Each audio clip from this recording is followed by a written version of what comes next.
Welcome to Hope in the Halls, Christian Voices from Washington, D.C., sponsored by Hope to the Hill, also sponsored by Can We Pray, with your hosts Nathan and Amber Kistler. Learn more about Hope to the Hill at www.hopetothehill.com. Well, welcome back, everybody. A little hiatus here. Just a little one. But Amber is back. And, back in full swing. Back in full swing. Maybe not full swing, but half swing. I'm grateful. And typically we would be talking about something different, but maybe let's kind of explain what all happened over the last week or two. Yeah. And I'll let you kind of go from there. Yeah. So, we've been doing IVF since June of this year. We started the process in December of last year, but we actually didn't start the medication until June, or I started the medication. I say we all the time because we are both doing it, but it is me who has to take all the medication. Right. But it is a team effort. And so I started medication in June, and we kind of had smooth sailing, through June and July, and then found out I had to have a surgery to remove some polyps in order to proceed with IVF. And that was a little bump in the road, but it wasn't, a huge disappointment, I should say. It just kind of, pushed pause on it for us for a little bit.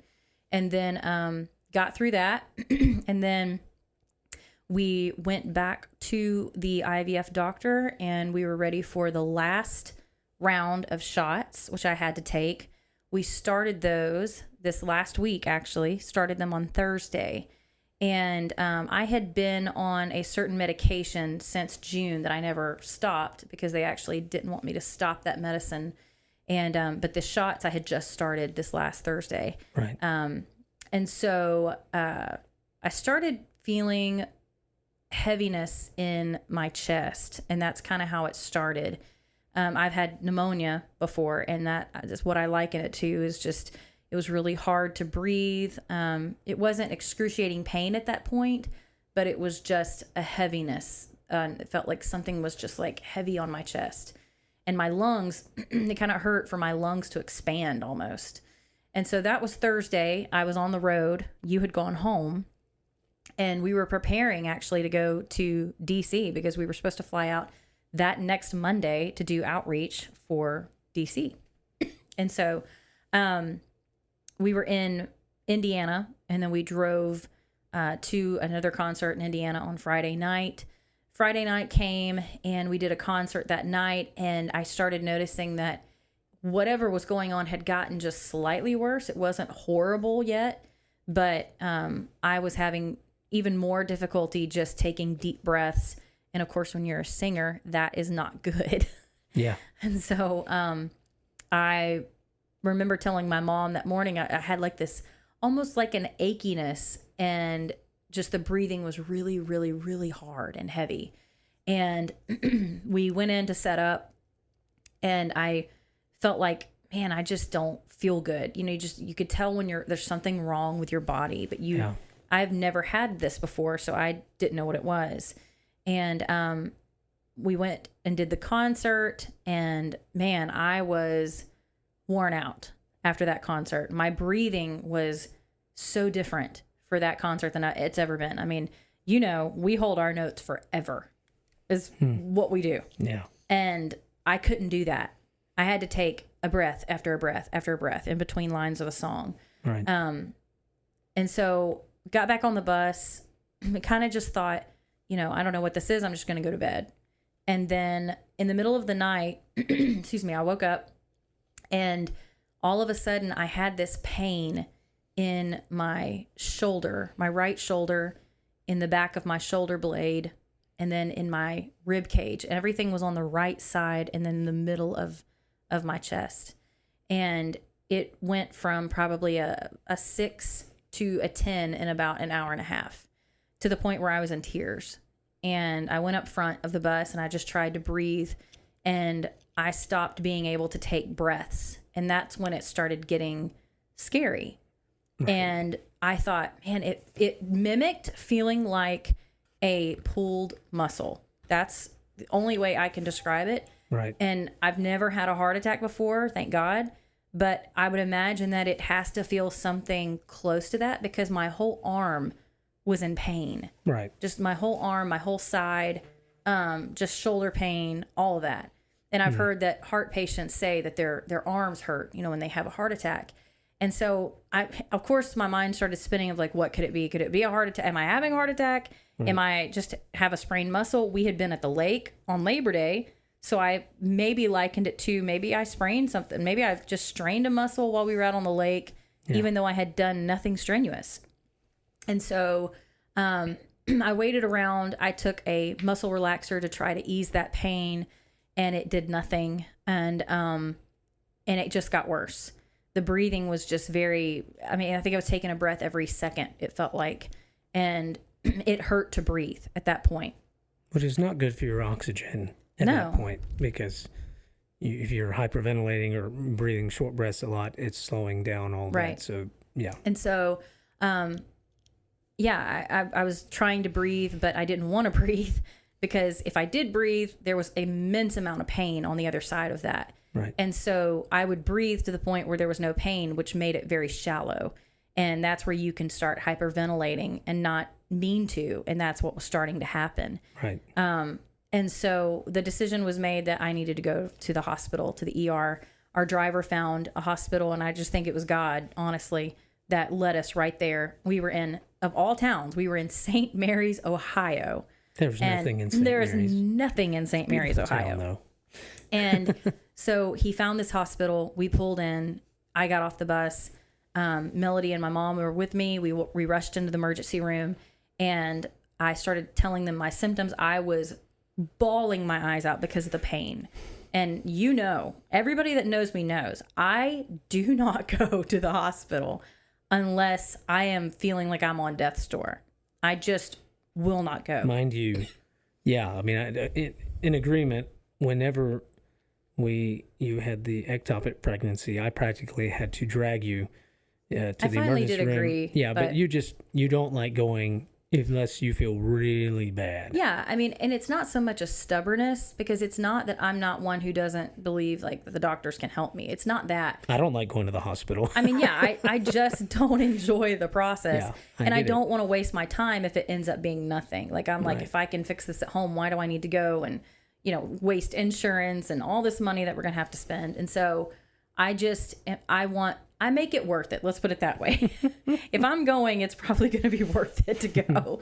But so we get into the emergency room, and I'm explaining, trying to explain all the symptoms that I'm having. And a nurse is down the hallway, and she runs to me, and she's like, "What are you feeling? What's the pain level?" And I said, "It's they always say pain level 1 to 10, and I'm like 15, 20. That's how bad it was."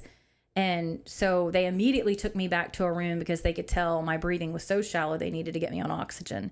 And so I get back to the room. 10 minutes later, we go to a CT scan. And I don't know if you've ever had a CT. I'm sure a lot of you listening have. But the iodine that they put in your body, I've never had that before. Strangest feeling I've ever had in my life. It is so hot when it goes in your body. Your body feels like it's on fire. And I just wasn't prepared for it because they were trying to rush me and get, answers to what was going on. And so, mind you, in the middle of all of this, you were back at home. And yeah, I was getting ready to go to DC. Yeah. And so, you were getting phone calls and updates of what were going on. And they put me in the CT scan, and it wasn't probably 20 minutes later. They, after they brought me back, they said, "Okay, you've got 2 pulmonary embolisms, 1 in each lung." And I also had a little bit of fluid, which is why if I'm coughing a little bit, there was a little bit of pneumonia from that fluid that had developed. And on my right lung. Yeah. And so I didn't know what that really meant because, I've never had blood clots before. And I didn't know that the ones in the lungs were the most dangerous. And didn't know how to treat it, didn't know what was going to happen. I really thought, okay, they're going to give me some medicine. I'm going to get back on the bus and we're just going to go on with life. They're going to get rid of the pain. No, I was wrong. like I said, I didn't know how dangerous they were. And so they admitted me to the hospital that day. Yeah. And immediately took me over to a room. And like all of this, from the moment I walked into the emergency room to the moment I got into the actual hospital room, it was probably 45-minute span. Yeah, it was pretty short. It was pretty quick. Yeah. And thankfully for them, I mean, they were great. They were a great team of doctors, and the hospital workers there were amazing. And very small hospital. Yeah. And you were the youngest person on that floor. The rest were older folks, so that you were an anomaly to them. Oh yeah, we found out, but yeah. And then I guess Melody, you're our best friend. Yeah, let's say yours. She's our best friend, like family. She called me in every few minutes, and then when the doctor came in, she called so I could hear what was going on, and I started quickly. I was going to drive there. That's the first. It's just your first instinct. Yeah, my first How can I get there quickest? When your dad passed, that was my first instinct to jump in the car, and that's what I did. And so typically, that's what I do. And actually, we're sitting in Lime Biscuit at where my office is and Mark Sullivan's, and we're sitting here right now. And I called Mark to tell him what was going on, because Mark's a firefighter / EMT, and he immediately said, "Well, do you need a flight?" I said, "I think I'm going to drive. It's it's pretty expensive to fly day of, like right now." And I was overwhelmed. We have a lot of friends. We have a lot of friends, and I know there's people, probably a lot of them, that would do this, but I've never had anybody do this for me before. Right. Yeah. That even though I told him not to do it, because he booked me a flight, and some of you may have seen our Facebook Live or whatever, but like, he didn't just book a flight; he booked a first class flight for me to get there, and then picked me up and took me to the airport, and just made sure I had blessing. Whatever I needed, and that was a bit overwhelming. When I got off the phone with Mark, I kind of kept it together on the phone. I was like, "Thank you, thanks, man. I really appreciate it." And I think I called George, Dr. Roller, and I just kind of lost it, because I was just, it was so overwhelming that somebody would do that for us, and it was a totally strange that's truly experience. A friend who is being the hands and feet of Jesus in your life. I mean, in that moment, because while, you got a lot of friends that we believe would do that, there's not a lot of people that would do that, or, that would think that way. And Mark didn't even, him and Sherry, they don't even think about it. They just do it. And they're amazing friends. Yeah. And his response was, "I know you would do it for me." Right. And obviously I would like to think that I would do that for any of my friends. And I'm not saying that we wouldn't, but I've just never been put in that situation, before. And so that was such a blessing. And I know Mark listens to this, and he hates being the center of attention, but thank you, Mark and Sherry, your whole family, because you guys, you just bless us, and we have been blessed by your friendship. But got there, I guess, I landed about 12:30. The pastor of the church that you were supposed to be singing at, but your family did sing at. And that was Saturday night. That was the other side of it. Is there was still a concert that night, and I was fine. I was in the hospital. I was stable. They were.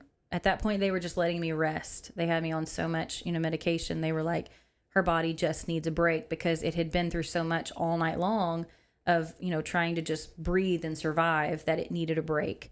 And so they went and had to do the concert as a trio in St. Mary's, Ohio.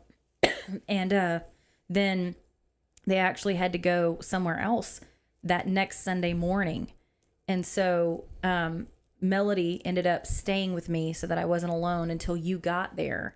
And they went and had to go do the Sunday morning concert. Then they were coming right back. Yeah. And so Melody, Melody is amazing. First of all, the woman has seen every ounce of me at this point, and she's still my friend. It's just amazing to me.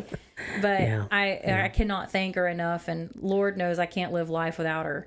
And she was an amazing blessing to me. And it was just, we would laugh so many times, because I was on so many fluids. I had to keep going to the restroom. Yeah. And it was just, we just thought it was the funniest thing, because they would come in And they'd be like, okay, just rest. And I'm like, I can't go into the bathroom every 30 seconds because you got so many bags of fluids in me. And so we just kind of giggled at that. And Melody would have to help me. And Melody's another one of those great friends. She is. That would do anything, not just if she, could financially. She's always there. She's always there. Which is strange because at every difficult point I think in your life since you met Melody, she's kind of been there. She's always been there. And so, thank you, Melody. And I got there and you were pretty out of it, but sure. I know, Amber never loses her sense of humor even when she's out of it. And I had just gotten some new glasses. They came in on Saturday. You love to tell this story. Yeah, it's pretty funny, though. I thought it was great. And Melody FaceTimed me when I got to the airport, when I landed. And she said, hey, Nathan's almost here. And I said, honey, how are you? And you were kind of looking at me. And I said, I got my new glasses that I told you were coming. And they were free. They were like, they had some deal on some Chinese glasses website. I'm Mr. Cheap. All my friends know it. But I said, they were free. And you said, they really look like it. And I said, well, at least Amber's got her sense of humor. And so it definitely was encouraging, for me. But it was an overwhelming day. Anytime, I think as a spouse or a husband, your first inclination is always to protect your wife and to be there. And when you can do nothing, like, when you're 10 hours away. Or even when you're in the hospital and you can't really do anything. It's you have done that a few times to me since we got married. And I try not to. I know. But, funny enough, not funny, but interestingly enough, Gloria Gaither called me today. And she said, these are one of those moments because she knows, how long I always tell people jokingly that I chased you for 15 years. But she said, it's these moments that God uses where it's a reminder of the fact that we give our spouse to him. And I thought it was such a beautiful, obviously she's always full of wisdom. Always. But I kind of had a little cry session in the car. Well, try not to like boohoo while she's talking to me. I think I boohoo anytime she cries or anytime she talks. It's just so amazing. But she said, how much she loved you. And she said, I thought it was one of the most beautiful explanations of worship that I've ever heard. It was mind-blowing. But she said, when we lift our hands in worship on Sundays, we have to understand what we're asking for, what we're really asking for. She said, because don't do that if you don't realize what you're asking for. She said, putting your hands open in worship to the Lord is saying, Lord, you can have whatever part of me. You can take what you need to take from me. But I also know that you will give me whatever you see fit that I need. Right. And it was I was like, oh my gosh, wow. And so she was so encouraging today, just looking back over the last, week now almost. But you started getting better. Yeah. Sunday and Monday, you really wanted to come home. I did. Well, we're in Ohio, and I wanted, anybody would want to be home close to their own doctors and specialists and things like that. But just really wanted to be out of the hospital, period. But yeah, Sunday they ran some tests. They wanted to check and make sure that there were no clots in my legs or in my heart. And so I did they did a Doppler on my legs, which was not fun. I thought that was going to be easy. Did not enjoy that at all. Yeah. And I think I almost kicked that lady in the face. I almost punched her in the face. I was dying. And it was hurting. Stop hurting my wife. It hurt so bad. She was doing her job. She was thorough. Yeah, she was extremely thorough. But they found thank God, there was no clots in the legs and there were no clots in the heart. So that was a praise report because they were unsure. A lot of times, blood clots start in your legs and they send it up to the lungs. And so they were wanting to make sure that there was no more than what they found. And so that was a praise report. And the other thing to be thankful for was we were supposed to be on a plane on Monday, and that could have been a whole different story. Yeah. And I truly believe that God had this happen before that happened. Yeah. And he saved my life because of it. Because, I mean, anybody that knows anything about blood clots, you don't fly with them. And so we would have never known. I mean, I don't know when the clots formed. I don't know when they came and when, when they started. I know when the pain started because that was pretty evident. But, and I'll know now what it feels like because it is forever burned in my memory of what that pain. And truthfully, I still have some pain. Yeah, every night. And the doctor said, or every doctor that we've dealt with has said that that'll probably last for a month or so, maybe a little longer. Just until I actually did not understand, my uncle and Danny, Jason's dad, my father-in-law's, I guess. Father. Dad. Yeah. Amber's granddad. There you go. Whatever. He was in the hospital in January and he actually had some clots stuff in the brain. He did. And then my uncle, my dad's brother, twin brother, actually had an embolism in his lung as well while he was in the hospital for a heart issue. And so I didn't even ask those questions just because that was we were there as much as we could be, but his kids, his wife were asking all those questions and that wasn't my place to be involved in those conversations. So I really didn't ask or know. You just assume when they give you blood thinners, like, oh, it clears up and you're good to go. It's like a multi-month process, apparently, from the time when you start taking a blood thinner before that clot really dissolves into the bloodstream again. So we learned a lot about that this week. And then, so we came home Monday. That was a rough bus ride just because you started having pain. I mean, it's scary after you've had one, or I've had two, but after you've felt that pain before, even though they told me it's going to be normal to have pain now for at least a month and maybe 2 months, maybe 3 months, but it's still scary, when that pain comes back because you come so close. For me, it was so close to death that it's like, okay, at what point now do I know, is this just regular? Am I feeling just like, the aftermath of this? Or is this new? Yeah. And so, all I know is that when it gets unbearable, you just go. If you have a question, go. That's the best advice I can give somebody. Yeah. I had a lot of people ask me like, well, what were your symptoms? And that's why I said in the beginning, it was a lot of pain in the arm, but mostly the biggest factor and indicator is the breathing, the very shallow breath, because it is impossible to take a deep breath. And they really emphasized in the hospital to try to get my lungs to take deep breaths because they wanted to bring down the oxygen so that I could breathe on my own again. Yeah. And so I really had to kind of sit there, and I remember we did all those exercises. It was like, okay, every commercial break on the TV, we did deep breaths. And that's what we did. That was my exercise. Bicycle pedals in the air with your feet, yes. And then you had to get up and walk around. So we got back. Amber's been resting the past few days because we're releasing this episode because we've missed two. We'll post it today, so you're gonna hear this pretty much in real time almost. Right. But Amber had a hematologist appointment this morning. Yeah, we had to get a specialist here. Yeah, because I didn't even know who to go to. Yeah, and we called our IVF doctor, and they said you need to go to a hematologist, and so we made an appointment with her. And and she was amazing. Oh yeah, she was great. She was very informative. She was very kind, straight to the point. Changed the medicine, which is going to be great. Yeah, that's what needed to. I mean, that was really why we went, because we found out again today. There's only one blood thinner that works not only during IVF, but also while you're pregnant. And that's another shot.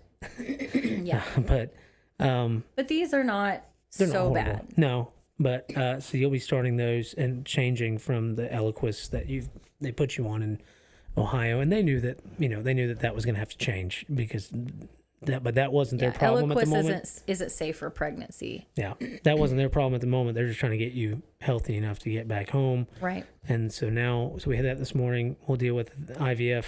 Next week we'll have a meeting with them to kind of figure out where, how long the pause may need to be or not or whatever.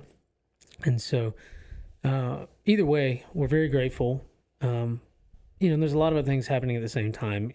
Autumn, your sister's getting married on Tuesday. And so there was a lot of difficult decisions that, everybody had to make while you were in the hospital, because Autumn has so many things to get ready for her wedding. And I told her to go. Yeah. I completely understood. She didn't want to go. Yeah. But she had so much that she had to get done. Yeah. It's the week before her wedding, and I wasn't going to ask her to stay there. And I was fine by that point. I was stable. We knew that, another day I'd be going home. And so, she needed to go. But it was hard for her because she didn't want to leave me there. Yeah. But, I came home Monday, and so now we're home, and that's all been great. But, life looks a little different right now for the time being, because I have to take it easy. You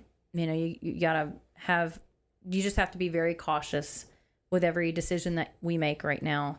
And so, the doctor's been calling it, use it in everything you do. Look at it from a risk analysis, when you're on medications and things like this, that now that you've had blood clots, everything, you're now an extremely high risk patient when it comes to these things. And so that is the formula they've given us now for every decision, moving forward. And so, we'll just prayerfully work through that and walk through that. And the Lord's going to work that out, and it's going to be fine. But we are grateful. So many of you who listen to this prayed, and people that don't listen to this, people from all over the world that have reached out, that they were praying for Amber, and grateful, to our families for really putting that out there for people to pray for her through this whole ordeal. I'm certainly grateful as your husband for so many people who have reached out.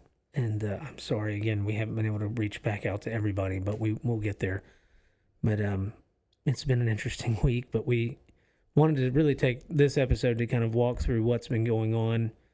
But at the end of the day, God is faithful. Yeah. And we pushed back. We're supposed to have an outreach this week, as you said. We pushed it back a few weeks, and that's okay. Funny enough, and I keep using that term because it's not funny, but ironically, and God's timing as well, there's a lot going on the Hill this week that we had no idea was, it would have been very difficult, if I were honest, to do an outreach. Yeah. So the Lord's worked all of that out. Our team in DC, our staff, they've just been amazing. So thank you to everybody, Dr. Roller. And since we're, most of this podcast is obviously about DC mainly. You're gonna make me cry. I can't. Why? You talking about the letter? Yeah. Oh, yeah. So we got home, and I don't know about you, but I hadn't really processed everything that had gone on yet. I mean, it was like, in the hospital, I was kind of in and out, and I would cry in and out in the hospital, but that was mainly because I was in a lot of pain. But, they told me there comes a little bit of like depression and all this stuff after you've had an embolism, especially after having two, because it's so close to the heart. It's just, when you research it, apparently it is a thing. And I'm sure people that are listening, they can attest to this, especially after you've had one. Yeah. And, we got home on Monday morning. Well, really, we got home Sunday night. Mm-mm. And no, Monday night. I'm sorry. You're right. Monday night. 2 in the morning, Tuesday morning. Yeah. Tuesday came, and honestly, I just slept all day. And that's probably from lack of sleep in the hospital. Because, those of you that have been to the hospital, you just don't sleep. Mm-hmm. They wake you up every probably hour. For a while, that first night, they were waking me up every 30 minutes, checking vitals, checking my oxygen. And there was just no rest for the weary. And then when we got home, I just slept and slept and slept more. And so Tuesday was kind of just, it went and came. It just was like, okay. And Wednesday came, and I was a little bit more alive on Wednesday, and was like, okay, let's go out and about. Let's run some errands. Let's just do some stuff like that's normal, and see if I can walk, catch my breath some. And you got tuckered out quick. Yeah. Well, it is. It's one of those things that I'm having to kind of gain my strength back. And when I walk, sometimes it can wear me out right now. And I'm sure that's from the lung issue. Yeah. And so, because I'm not that out of shape, I can walk, but that's just from the lungs. And so I hadn't really dealt with any of it. And then we got a letter in the mail. And this is why I bring this up, because this podcast is a lot about DC. And some of you may have your opinions of members of Congress, but you need to hear something encouraging. And there was a lady, a congresswoman, okay, Kathy McMorris Rogers from the state of Washington. Spokane. And she is a huge prayer warrior. We're so close to her. And anytime that we go to DC, we pray with Kathy. Kathy prays with us. We have a very close relationship with Kathy and her family. Whole family, yeah. And so she, back when we started the IVF journey, when we were talking about trying to raise funds to be able to do IVF, Kathy had wanted to donate.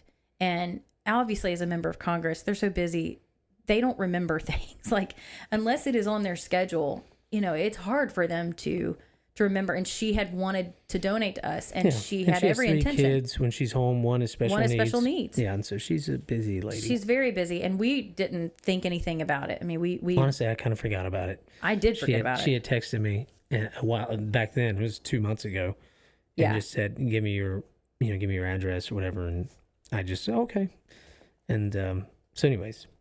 So you got the mail out of the mailbox, and she had sent a letter in the mail, and it was this beautiful note of how she was praying for us. She had no clue, because she sent this letter, a week and a half before any of this had happened. So it's not like she sent it knowing what happened. I just believe that the Lord used her for that moment, and she just obeyed. Yeah, and I think there was a specific passage, if you want to call it, in that note. She said, I know you've been walking through the fire. Yeah.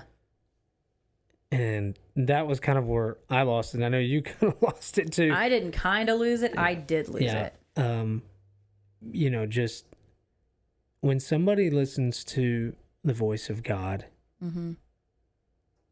and has an innate ability to really hear what God is telling them to do, they pick up on things, and God uses them in that way. And Congresswoman McMorris Rogers is exceptional in that regard. Well, she is. We both know that about her. She has a deep walk with the Lord. And so it's just another reminder of that, but also that God was using her just to tell us it's going to be okay. Yeah. It's going to be fine. Yeah. That was the moment that I lost it. Like, I was dealing with it at that point, because it was just so overwhelming. Like for you, it was Mark being that kind to you. For me, honestly, mine was that morning when really? we were in bed. Well, remember, you rolled over, you woke up, and I was just bawling my eyes out, and you're like, "Why are you crying?" That happened to me. It happens different for everybody. It does, and that same kind of thing happened when we lost the babies. It was like 2 months later, and I kind of held it together through the whole experience. Well, that was a little different too, because you were having to take care of me. Yeah. For to heal for 2 months physically, not just everything else, like emotionally and mentally. You were caretaking for me, and then when I finally got better, you were able to just let it all out. Yeah. I woke up one morning and was like, I couldn't even function. It hit so hard, and it was kind of like that. Not to that extent, but it was so overwhelming.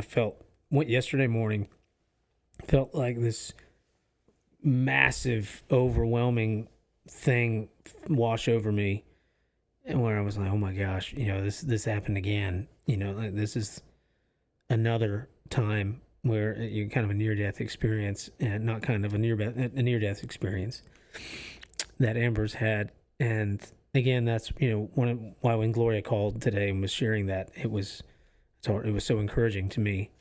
But it is encouraging to know that there are people in Congress that love Jesus with all their heart, that listen to the voice of God and act upon what God is telling them to do. Yeah.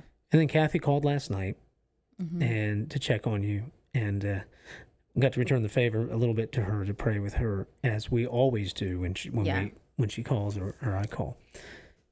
And not only did she write the note, she sent the donation for IVF. And it was like nobody had reminded her. We hadn't talked about it.